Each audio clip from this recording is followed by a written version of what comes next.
It started as a joke at least, that's what I told myself. But standing here now, under the glow of the vanity light, I can't tell where the joke ends, and I begin. The mirror doesn't lie, and the person staring back isn't the boy I've always been. She's someone else entirely. Mom's handiwork glimmers under the soft light hair, brushed smooth into layered curls, a few golden barrettes catching the shimmer, the faint tug of earrings, the glossy red lips, the white pullover clinging to a chest that shouldn't exist. Below, the scarlet skirt fans over my thighs, its edge flirting dangerously with the tops of my nylons. The heels make me taller, yes, but also smaller somehow. Fragile, like I've stepped into a role I was never meant to play. My pulse hammers as I lean closer to the mirror. The boy is gone. What's left is a stranger who smiles with my mouth, breathes with my lungs, and whispers a truth I'm not ready to hear. Graduation was coming up, and college had been the only thing on my mind. I had a scholarship to Ohio State University, my parents proud, everything lined up neatly until that stupid prank. One night of idiocy with friends, sneaking into a girl's dorm, just to look. A childish dare, a laugh, a flashlight in the dark. We thought we were clever until a security officer, an intimidating woman who looked like my dad in a skirt, caught us red-handed. It didn't seem like a big deal then. But the moment we got home, I knew this wasn't going to blow over. Dad's face was carved from fury. Mom's eyes burned with disappointment. He pointed to the couch, and I sat there, waiting for the lecture, the grounding, maybe a confiscated phone. Instead, I got something worse. Mom took charge. She said I wasn't grounded, no restrictions, no confinement. I could go anywhere, do anything I wanted. For a moment, I thought I'd lucked out. Then she smiled that cold, decisive smile and said, "Since you're so curious about girls and what they wear, you'll have the chance to see for yourself. Tomorrow." That night, sleep never came. I kept replaying her words, half thinking it was some twisted joke. By late morning the next day, my door creaked open. "Strip down to your briefs," Mom ordered casually, as if she were asking me to take out the trash. I hesitated, but her tone left no room for questions. She applied some sort of cream to my skin, cool at first, then burning, then itching like fire. "Don't scratch," she said, watching me squirm. When she finally let me shower, the water carried my body hair down the drain in soft waves. That's when dread set in. When I came back wrapped in a towel, the bed was no longer mine. It was an altar. A full outfit was laid out with military precision. A skirt, a sleeveless top, nylons, heels, and something folded small and lacy at the top of the pile. "Remember," Mom said, her voice maddeningly calm, "you can come and go as you please, but from now on, you'll be dressed like this. It'll give you plenty of time to appreciate women's clothing up close." I understood then why she'd stripped away every trace of my old self. She handed me the delicate fabric, waiting. My fingers barely wanted to touch it, but her eyes told me resistance was useless. The humiliation burned worse than the cream. I slipped them on, trembling, and she began her careful work foundation, powder, shadow, liner. Her hands moved with practiced precision, transforming me piece by piece until even I struggled to find the boy beneath. The wig was the final blow. Auburn, short, and snug, framing a stranger's face that somehow had my eyes. When she finished, she leaned back, satisfied.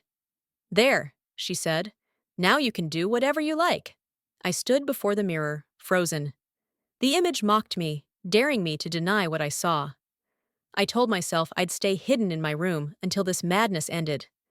But when I stepped out into the hallway, Mom was waiting, purse in hand. "Good," she said, thrusting a second purse toward me. "Your wallet's inside, lipstick too. We need to pick up groceries before dinner. Your father's taking us out tonight." "Out?" I croaked. "Like, outside?"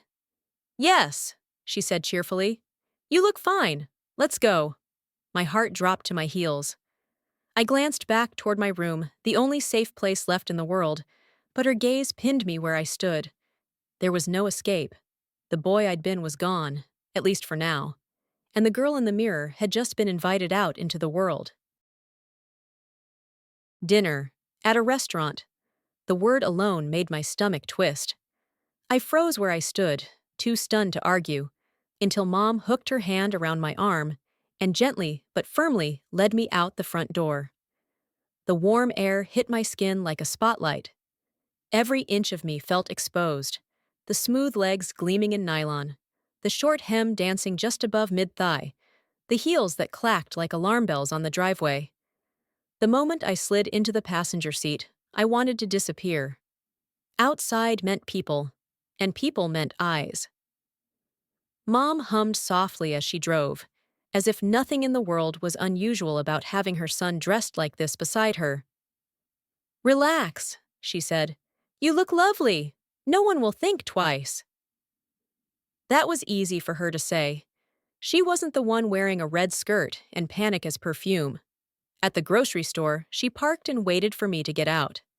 I lingered until her silence became unbearable, then climbed out, clutching the purse she'd shoved at me earlier. The automatic doors opened with a hiss, and suddenly I was walking down aisles packed with shoppers. Women with carts, mothers with kids, a few classmates from school. My heart thudded so loudly, I was sure someone could hear it. Mom breezed through like it was any other Saturday. I pushed the cart, head down, trying to shrink into invisibility. Every time a girl laughed nearby, my chest clenched. I imagined them recognizing me, whispering, giggling. But no one said anything. Somehow, by the time we reached the checkout, I was still anonymous, barely breathing, but intact. In the car again, I collapsed against the seat. My nerves were shot, hands trembling. Mom just smiled, the picture of calm. "You did fine," she said. "You can change later, after we put things away." That was it. No sympathy, no reprieve. Just fine. "It was just a prank, Mom," I blurted once we were home. "We didn't even see anyone." Her voice stayed steady, deliberate. "The fact that you tried is enough. The other boys, your friends, they're being held because of prior offenses. The judge was kind to you, Ryan. He left your punishment to us. And since you were so eager to see girls in private, we thought it only fair to help you understand the experience more. Personally." I stared at her, horror spreading like cold water. "How long?" "6 months," she said simply. "Your friends got 3 years. Consider yourself lucky." 6 months? I could hear the panic rising in my own voice. "But school starts before that. I'll lose my scholarship." Mom smiled, soft but relentless. "Ryan's such a nice name for a girl. Ryan Grace, it has a certain charm, don't you think? You'll still go to university. You'll just look a little different doing it." The room spun. The thought of showing up to campus like this, made up, skirted, pretending, was unbearable. I imagined the laughter, the whispers, the endless humiliation. "Everyone will know," I murmured, the weight of it crushing my chest. "Sad, everyone will know what I am." Mom sat beside me, pulling me into her arms. Her voice gentled, like she was consoling a frightened child. "It's not as bad as you think. You're actually quite convincing, Ryan. If you walk the walk and keep your head high, no one will question a thing. Give it a few days, you'll find your rhythm. By next month, you'll handle your hair and makeup on your own. And when classes start, you'll be just another face in the crowd." It sounded so easy coming from her lips, but I knew it wouldn't be easy at all. We put the groceries away in silence. Then, as if reading my thoughts, Mom pulled a few new items from her closet, a dress, stockings, jewelry, and handed them to me. "For tonight," she said, leaving me to carry them to my room. I stood before the mirror again, half hoping for some flaw that would ruin the illusion. But the reflection was merciless. The face staring back was soft, delicate, undeniably feminine. The tears came before I could stop them. My friends would spend their nights behind bars. And I, lucky me, would live my sentence in satin and lipstick. Hours later, she called me to get ready for dinner. I didn't fight when she guided me through the motions again. The makeup came off, the skin washed clean, and then came the next round. A pink corset with lace trim replaced my towel, cinching my waist until I gasped. Her hands worked the laces, firm but not cruel. When she adjusted the fit and added subtle padding, the illusion grew unsettlingly real. "Better," she said, standing back to admire her work. "Now, you finish the rest." At her vanity, I did my own makeup under her watchful gaze. My hands shook at first, but her quiet corrections steadied me. Foundation, powder, liner, a touch of blush by the end. I could hardly recognize the boy beneath. Back in my room, she handed me pantyhose, a slip, and finally a red dress that shimmered under the light. As the zipper climbed my back, I felt the fabric mold around my body tight at the waist, flaring softly at the hips. The sweetheart neckline framed a modest curve of cleavage she'd engineered hours before. Every step rustled with the whisper of petticoats. Then came the finishing touches. Red heels, gold jewelry, a spritz of perfume, and nails painted to a glossy crimson sheen. I watched my own hands move, alien and elegant, the bright color catching the light. By the time she slipped a ring onto my finger and pressed the lipstick into my palm, I was no longer a reluctant son preparing for punishment. I was a vision of her making her daughter for the evening, and there was no turning back. When I finally finished getting ready, I couldn't help but laugh quietly, nervously, at what I saw in the mirror. I looked like a walking neon sign. Red dress, red nails, red shoes, red lips.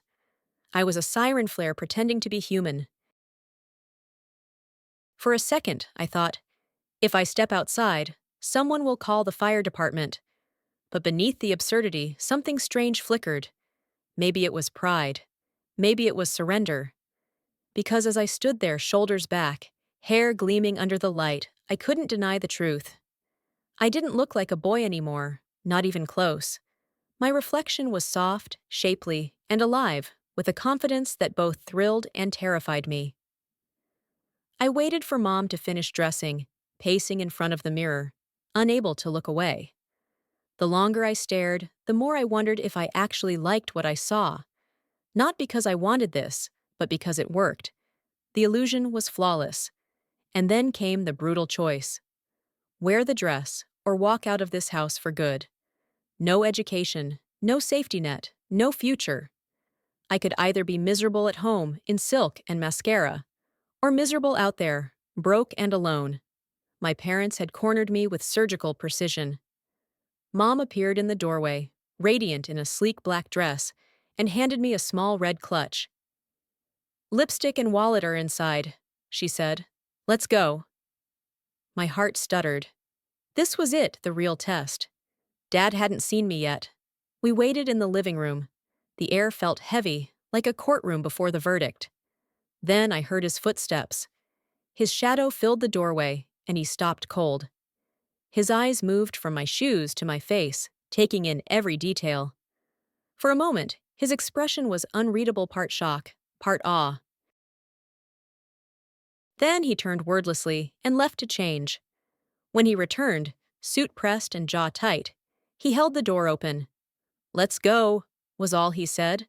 I assumed we were headed to some quiet restaurant where no one would know me.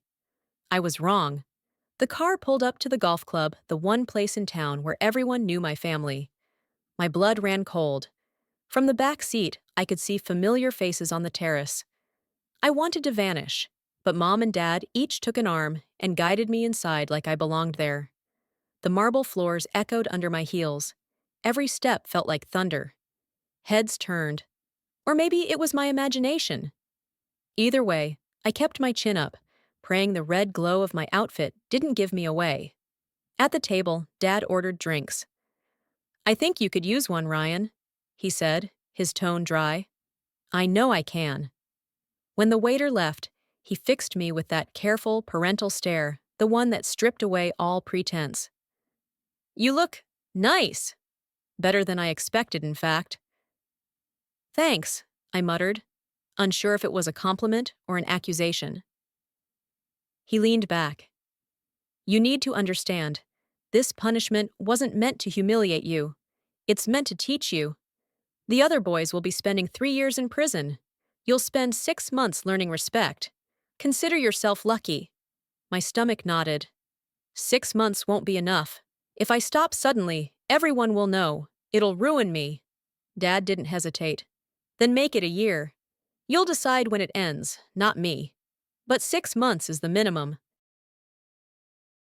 And if you're smart, you'll make it easier on yourself, walk the walk, talk the talk. Be convincing. You have the choice to make this bearable or miserable. The bluntness of it hit me harder than anything else that night. I took a slow sip of my drink, the burn anchoring me. Yes, sir, I said at last. Good. He smiled faintly, and for once, there was no anger behind it. Tomorrow, your mother will take you shopping. You'll need proper clothes enough to get through this the right way. Understood. The rest of the evening passed like a fever dream. His friends stopped by the table, greeting us, complimenting Mom, nodding politely at me. No one flinched or frowned. To them, I wasn't Ryan the boy. I was just Ryan, a girl in a red dress. When Mom and Dad went to dance, I sat alone, tracing the rim of my glass. That's when a stranger approached a tall guy with a confident smile. Would you like to dance? I almost said no, but his hand was already there, warm and steady, and before I knew it, I was on the dance floor. My heart raced, but my body followed his lead effortlessly. For a few dizzy seconds, I forgot about the punishment, the fear, the pretense. I was just moving, breathing, existing as her. When the song ended, he thanked me with a grin, and I felt something unfamiliar bloom in my chest, dangerously close to pride. Later, Dad surprised me by asking for a dance, too. It was awkward, absurd even, but also strangely grounding. For the first time, there wasn't judgment in his eyes, only reluctant respect. By 10 o'clock, we were back home. I slipped off my heels with a groan, my feet screaming in protest. Mom followed me upstairs and began untying the corset, the tension easing with every loosened lace. As the fabric slackened around my ribs, I exhaled for what felt like the first time that night. Relief flooded me, mingled with something softer, more dangerous acceptance. Because deep down, I knew this wasn't just punishment anymore. It was transformation, and it had already begun. That night, lying in bed, I couldn't stop replaying everything in my head, the club, the music, the strangers who hadn't seen through me, and the look in Dad's eyes when I'd walked in wearing that blazing red dress. Somewhere between exhaustion and rebellion, a strange thought crept in. If they want me to be the perfect girl, maybe I'll beat them at their own game. So the next morning, I decided to lean in. Wrapped in my robe, I padded into the kitchen, poured myself coffee like I'd done it 100 times before, and went back to my room with a calm I didn't actually feel. I sat at my desk and opened my laptop, typing into the search bar before I could talk myself out of it. How to look and act like a girl. A million results. Tutorials, guides, before and after photos. Whole communities of people who'd done exactly what I was doing, some by choice, some not. I scrolled for an hour, fascinated and horrified, until I found a small site that specialized in complete transformations. It had everything: makeup tutorials, hair care, voice training, even clothing advice for budget-conscious beginners. I read every word. By the time I'd finished, I wasn't confused anymore, I was determined. The problem was money. I couldn't afford any of it. So I printed the entire guide and stuffed the pages into my desk drawer just as Mom knocked on my door. "Get dressed," she said. "We're going shopping." No explanation. Just that tone, the one that didn't tolerate hesitation. I dressed quickly in the outfit she'd laid out. A navy skirt, white blouse, flats. Plain enough to blend in. I brushed out the wig, fixed the makeup I'd learned to apply the night before, and followed her to the car. At the mall, she walked with purpose straight into the department store's lingerie section. My cheeks burned the whole time. She had a list, of course she did, and started stacking things into the cart. Bras, slips, camisoles, soft fabrics that I barely wanted to touch. I kept my voice low, answering questions mechanically. When she wasn't looking, I slipped in a couple of padded panty briefs I'd seen online, one practical, one out of curiosity. Then came the nightgowns: flannel, cotton, nylon. She didn't ask my opinion. She just nodded to the cashier as if we were buying groceries. At the counter, we both noticed a shelf of breast forms, smooth, lifelike, expensive. Mom glanced at me. "Those would make this easier for you, Ryan. Why not try them?" I shook my head. "I can get better ones cheaper," I said, thinking of the DIY trick I'd seen online. "I'll show you later." Her brows lifted, but she let it go. Next, she dragged me into a dress shop, and I had to physically intercept her before she filled our arms with matronly florals. Thankfully, a salesgirl came over, young, smiling, utterly at ease. She took one look at me and started pulling pieces that were modern, fitted, even cute. For the first time, I didn't hate what I saw. We left with 4 skirts, 3 dresses, a few blouses, and 2 proper suits clothes for every possible situation. The total made my eyes widen, but Mom didn't flinch. She was fully invested in this transformation. Back in the car, she glanced at me. "You seem to be taking this awfully well. Is it because of that boy you danced with last night?" I rolled my eyes. "No. You and Dad made it pretty clear I don't have much of a choice. If I have to do this, I might as well do it right. Besides, I don't want to look ridiculous. And it's not like I'm attracted to him or anything." She smiled faintly, as if amused by my defensiveness. "You just looked happy, that's all. Since you're making peace with this, let's take advantage of it.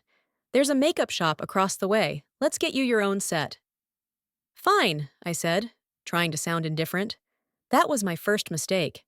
Inside, the place was a full-on beauty studio.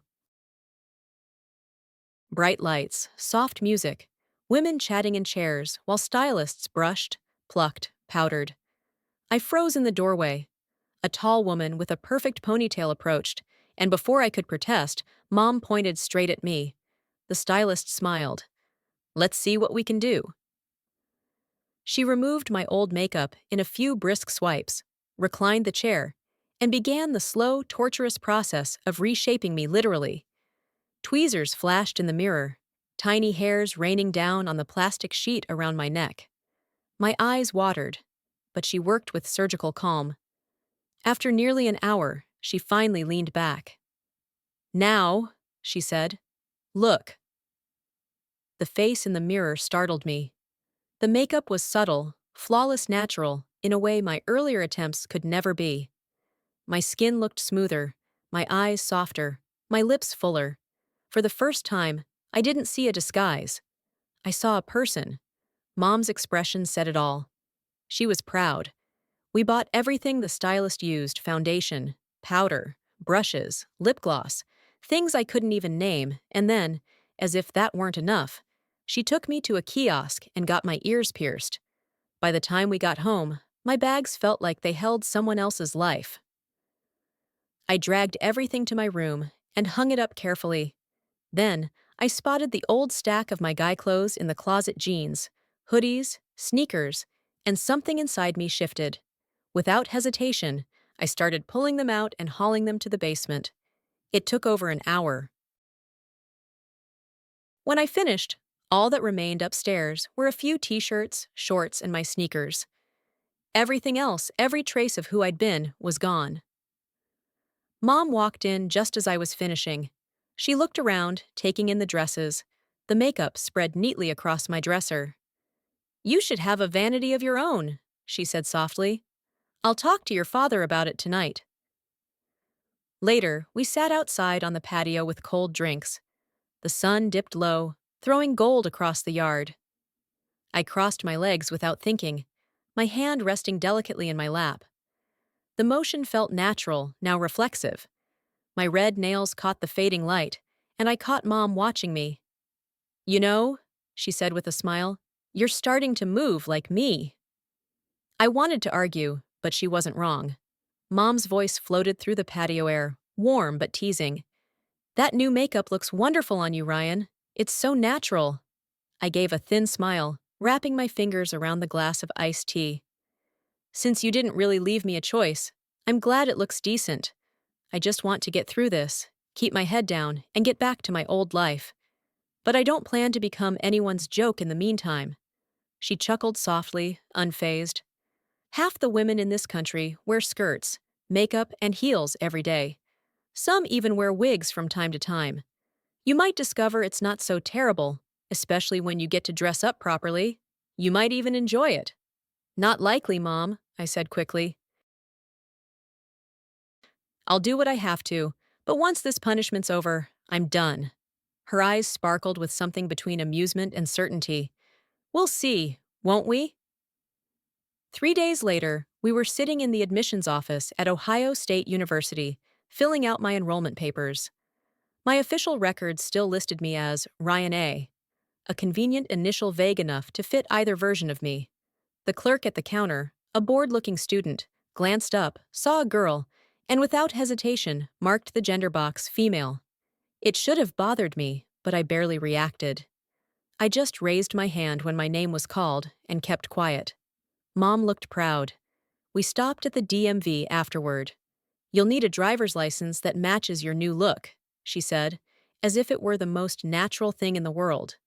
By the end of the day, I had a new ID, same name, new photo, new designation. According to the state and the university, I was officially female. It didn't sink in until we were almost home. Mom, what happens when this is over? I asked.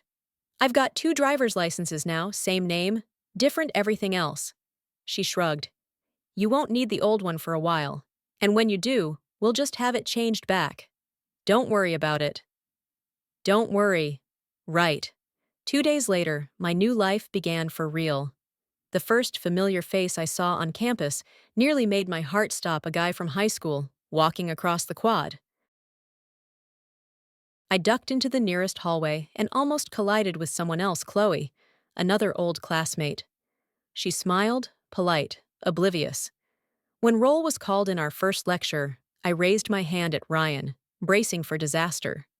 She looked over, curious but not suspicious. After class, she caught me at the door.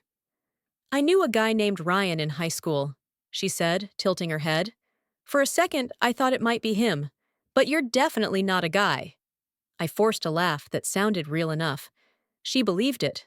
The relief that washed over me was indescribable. Chloe talked to me like any other girl, complaining about professors, comparing schedules, inviting me to grab coffee. It was my first normal conversation since this whole nightmare began. We ended up sharing 4 classes. She was easy to be around, confident but kind, the kind of person who always knew what to say. Before long, she was walking with me between lectures, showing me shortcuts through the buildings. By the end of the week, she'd said, "You have to meet my brother. He's shy, like you. You'd get along." I tried to refuse. "I'm really not in the mood for Saturday, 7 o'clock. Don't be late." She cut in with a grin. And just like that, I was trapped again. Ethan. Of course it had to be Ethan, her older brother, someone I actually knew from before. My pulse quickened as I imagined his reaction. What if he recognized me? What if I slipped? I told Mom everything that evening, hoping she'd tell me to stay home. Instead, she smiled. "You could decline, but it might get lonely staying in every weekend. College is for meeting people, Ryan, making connections that last." "I'm not a girl, Mom. I'm a guy pretending to be one." She arched an eyebrow. "You said yourself you weren't going to act like a boy in a dress. You wanted to do this properly, and Chloe clearly didn't recognize you, so go. Have fun. Ethan's a gentleman." She'd used my own logic against me, and she was right. That night, I went to my room and shut the door.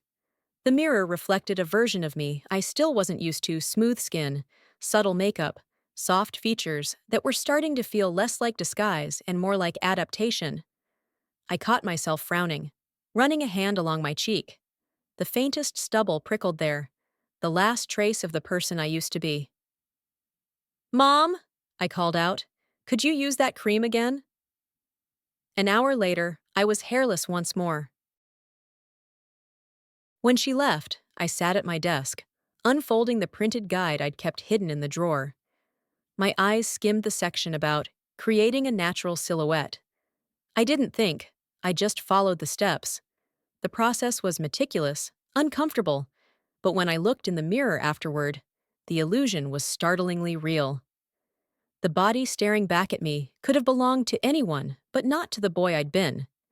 I leaned forward, touching the reflection's face with my fingertips. My chest rose and fell evenly, my breathing steady. I didn't feel like I was disappearing.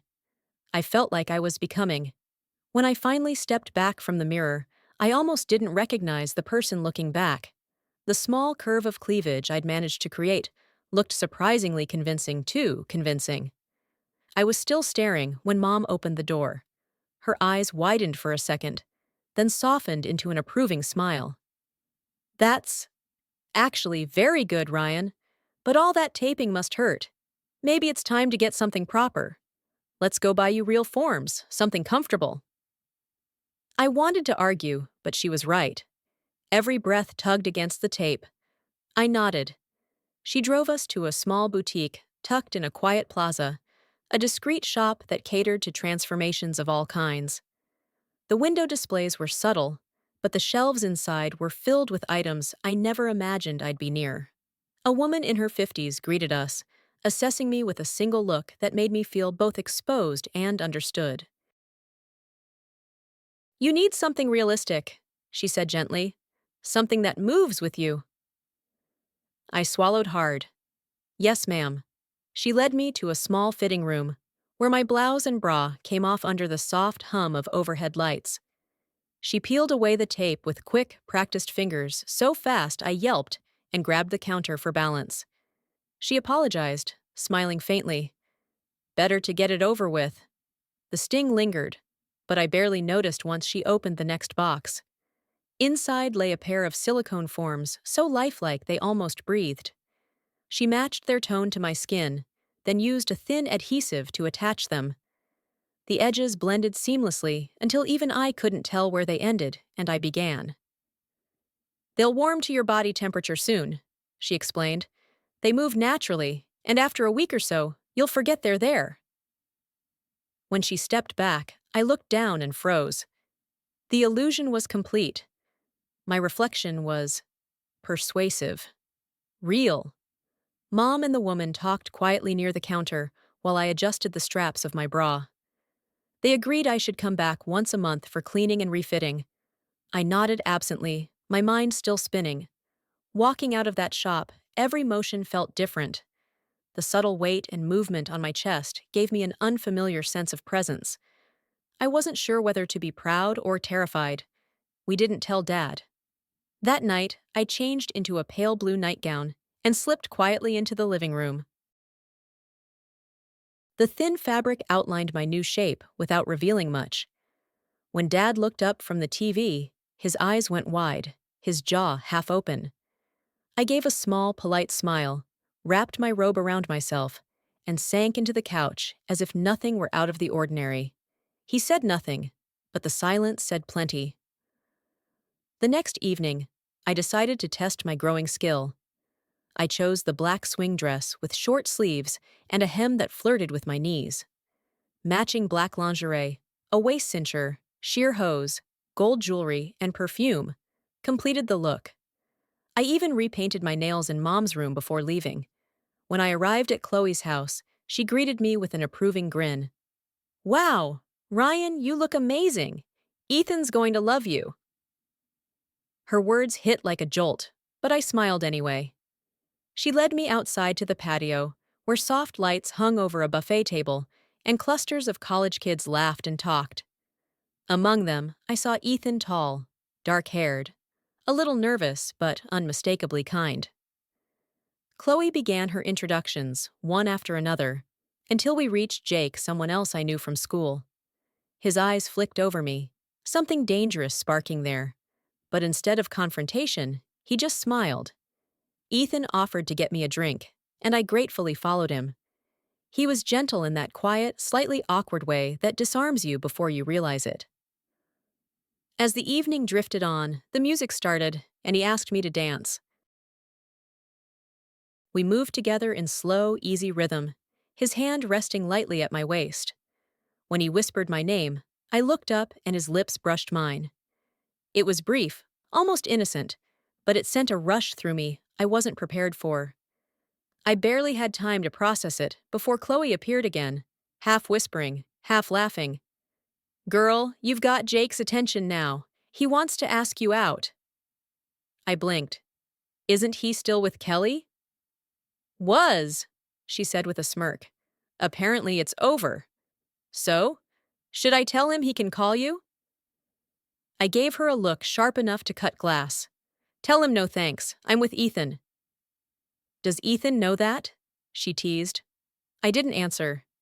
She got the message. As I watched her walk away, I saw Jake glance over from across the patio, then give me a casual wave. I forced a polite smile and turned back to Ethan. He was waiting, looking unsure, as though he wasn't quite sure what came next. Neither was I.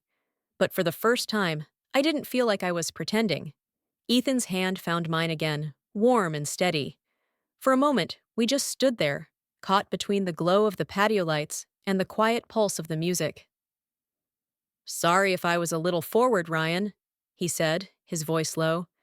"You're just beautiful. I couldn't help myself." It was the first time anyone had said that to me, and meant it. The word beautiful hung between us, electric, dangerous, and thrilling. I should have laughed it off or corrected him, but instead, I smiled. When he took my hand and led me out toward the yard, I followed without thinking. The grass was cool beneath my heels, the air sharp with autumn. I didn't expect him to pull me close again, his arms wrapping around me in a way that left no space for doubt. His lips met mine, softer this time, more certain. The world seemed to vanish, except for the heat of that kiss, the press of his chest against mine, the dizzying realization that I didn't want to move. Then his hand wandered lower. Instinct snapped me back.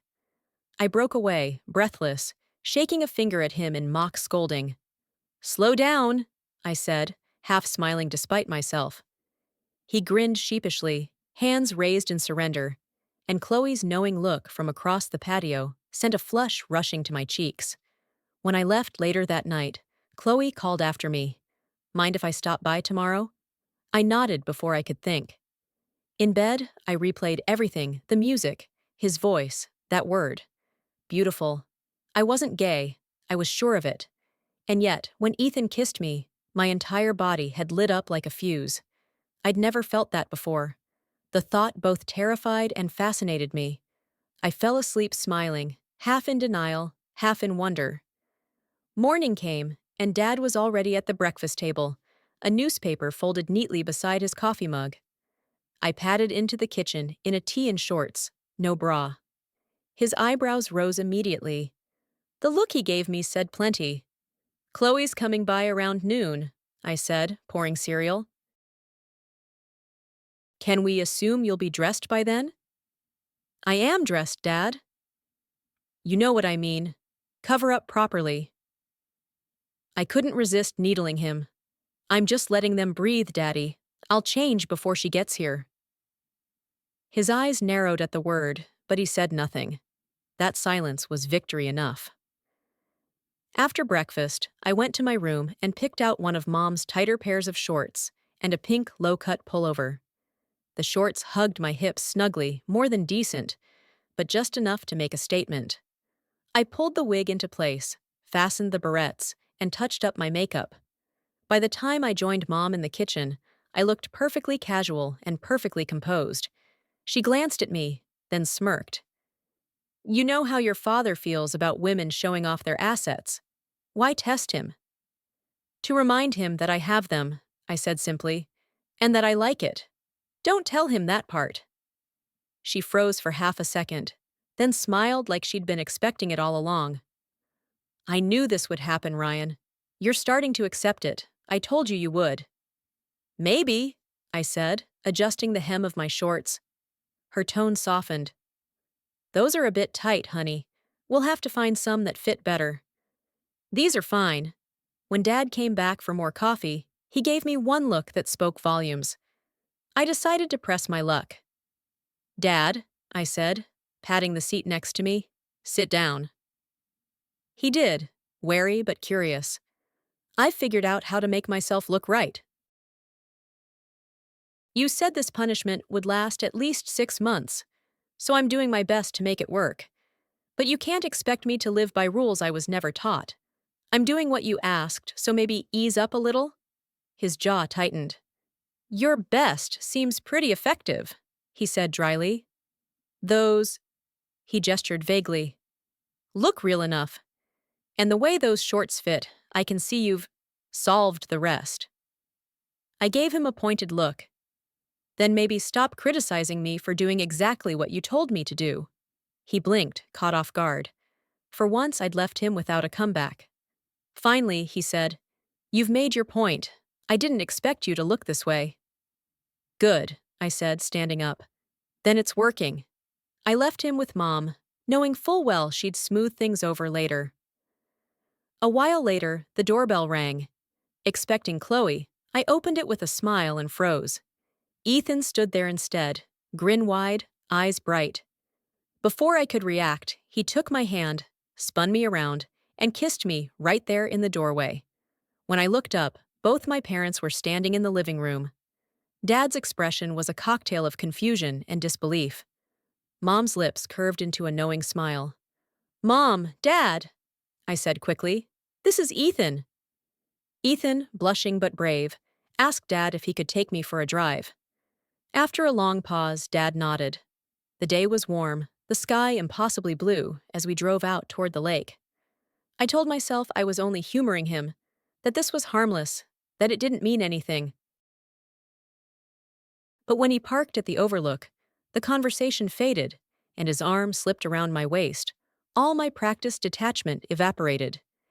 He kissed me again, gentler this time, patient, but real. I let him.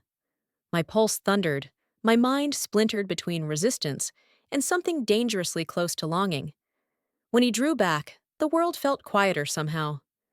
I looked out over the shimmering water, breath caught halfway in my throat. Ethan's hand tightened around mine, and for the first time, I didn't feel like I was pretending. Ethan's calm confidence had a way of disarming me. The more time I spent near him, the less room there was for the boy I'd been.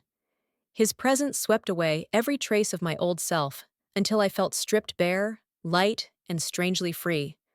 By the time his lips found mine again, I no longer felt like an imposter.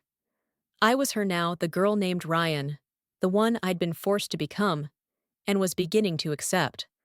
The warmth between us scared me almost as much as it thrilled me. There was desire, yes, but also a quiet ache of confusion. I wanted to feel whole in this new skin, to prove something to myself, more than to him, but the truth of who I was still tugged like an anchor beneath the surface.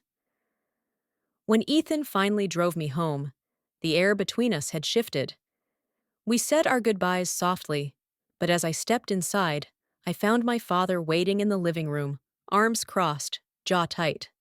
"What's going on here, Ryan?" he demanded. "I saw that young man. You kissed him." "You're a male, just like he is." The words cracked something in me. I stood there for a heartbeat, then exploded. "This is your idea, Dad. You wanted this. You told me to dress like a girl every single day. You made me live this way. And now that I'm doing exactly what you ordered, you act shocked. You said it didn't matter. Well, it does. You never thought about what would happen when people saw me, when I had to live this. I've spent months learning how to make this work, how to blend in, how to survive, and I have. Ethan likes me because he thinks I'm a girl. So what do you expect me to do? Sit home alone for a year and hide? No, I've got 10 months left, and I'm going to make them count. I can pass, Dad. You know I can. You said you wanted me to learn a lesson, fine. I learned it. I learned to be her. I didn't wait for a reply. I turned and stormed upstairs, slamming the door behind me. In the quiet that followed, I sat on the edge of my bed, staring into the mirror. The reflection staring back wasn't the same person anymore.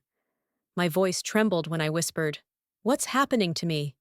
When Ethan kissed me, I'd felt something pure, something unguarded. I wasn't pretending. The lines between punishment and identity, between play acting and truth, had blurred until I couldn't tell which side I was standing on. Had 2 months really changed me? Or had this always been there, waiting under the surface? The thought made me shiver. My reflection looked back with soft eyes, framed by auburn hair and faint traces of lipstick. I touched my face, my chest, my body, each gesture both foreign and familiar.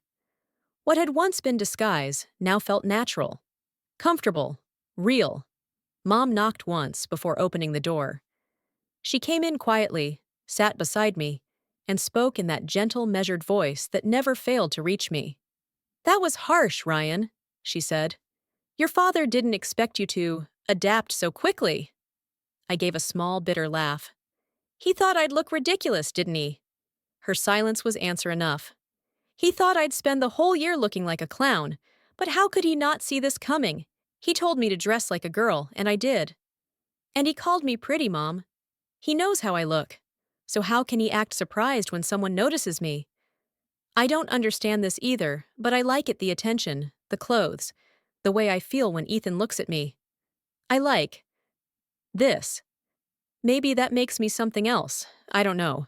But I can't pretend it's just a game anymore." She watched me carefully, nodding. "I told him as much," she said finally. "While you were up here, he and I talked. I told him about everything, about how much you've changed, about the new things you've done to make it convincing. And I told him he was wrong. This isn't punishment anymore. It's become something more. You could stop if you wanted to, but I don't think you will." I felt my throat tighten. "I don't think I can." Mom smiled softly.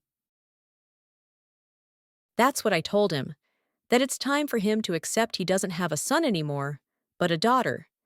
It'll take him time, but he'll come around. In the meantime, I'll help you learn everything you need to know to live this life properly. But you need to talk to him too, sweetheart. He loves you.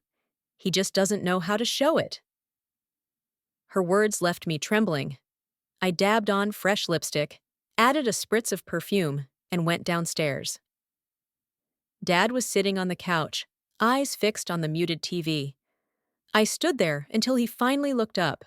For a second, neither of us moved. Then something inside me broke, and I ran to him, wrapping my arms around his shoulders. He stiffened at first, then slowly, cautiously, his hand came up to rest on my back. No words passed between us, but they weren't needed. We both knew what this meant. I wasn't his son pretending to be his daughter anymore. I was his daughter. After a long silence, he drew back slightly and sighed. "You know how I feel about women who flaunt themselves, Ryan. Just be careful." I smiled through the tears and kissed his cheek. "I will, Daddy, I promise." And when he hugged me again, it was the kind of embrace that said more than words ever could. That whether he liked it or not, he'd already lost a son and gained something entirely new. The months that followed drifted by in an almost dreamlike rhythm. Ethan and I saw each other for a while, our relationship fading as naturally as a sunset slipping below the horizon. There was no heartbreak, only a quiet understanding that whatever we'd shared had run its course. By then, my hair had grown long enough that Mom decided it was time for something permanent. On Friday evening, we both went to the salon, where the stylist dyed my hair to match the auburn shade of the wig I'd worn for months. When she finished, she snipped and styled it into a soft pageboy cut that curved gently around my ears and neck. The curls framed my face perfectly, the layers brushing my cheeks. I looked and felt effortlessly feminine. Mom smiled when I caught my reflection. "That perm will last you 3 months at least," she said proudly. I had my nails done that night, too, acrylic, neat and glossy. For the first time, nothing about my appearance needed pretending. Dad's attitude had softened as well. He was no longer cold or disapproving, just watchful, protective. Whenever a boy came to pick me up, he'd make sure to meet him first, shaking his hand with that firm grip that said, "I'm still her father. Don't forget that. A few weeks later, after long talks with Mom, I visited our family doctor. He gave me a physical and a prescription. Mom and I didn't tell Dad. It was our quiet secret, the next step in something neither of us could put into words. 2 days later, rounding a corner on campus, I collided headlong with someone. My books went flying, and before I could react, a strong hand reached out to help me up. Our eyes met and something sparked. The air between us seemed to hum. "I'm so sorry," he said quickly, steadying me. "Are you okay?" "I'm fine," I managed, brushing hair from my face. He smiled tall, dark-haired, calm, the kind of smile that lingers. "I'm Mark." That moment became the first of many. Coffee led to conversation, conversation to laughter. He was a pre-med student, intelligent but unpretentious, and his deep black eyes carried a warmth that drew me in. Before I knew it, he'd asked me to dinner that weekend. By the time Saturday came, I was nervous but excited. We talked easily, like old friends, and the weeks that followed only pulled us closer. And then came the night that changed everything. After dinner and a late movie, we drove to a quiet spot near campus. The windows were fogged with our breath, the world beyond the windshield fading into darkness. When he leaned in to kiss me, I didn't hesitate. His hand rested on my stomach, tracing gentle circles that made my skin tighten and my pulse quicken. For a long moment, everything was heat and motion, unthinking, inevitable. And though I won't describe what followed, it was enough to make me realize that something inside me had crossed a threshold. It wasn't about punishment anymore, or even discovery.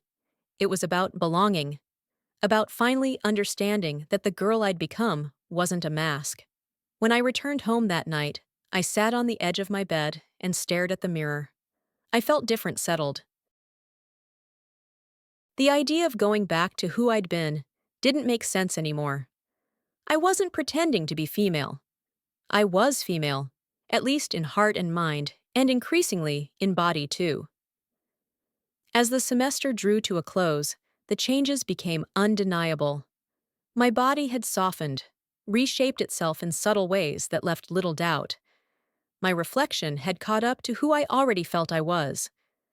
Dad noticed something, I'm sure, but he said nothing. Mom, on the other hand, saw everything mothers always do. One night, she came into my room and asked softly, "Are you and Mark serious?"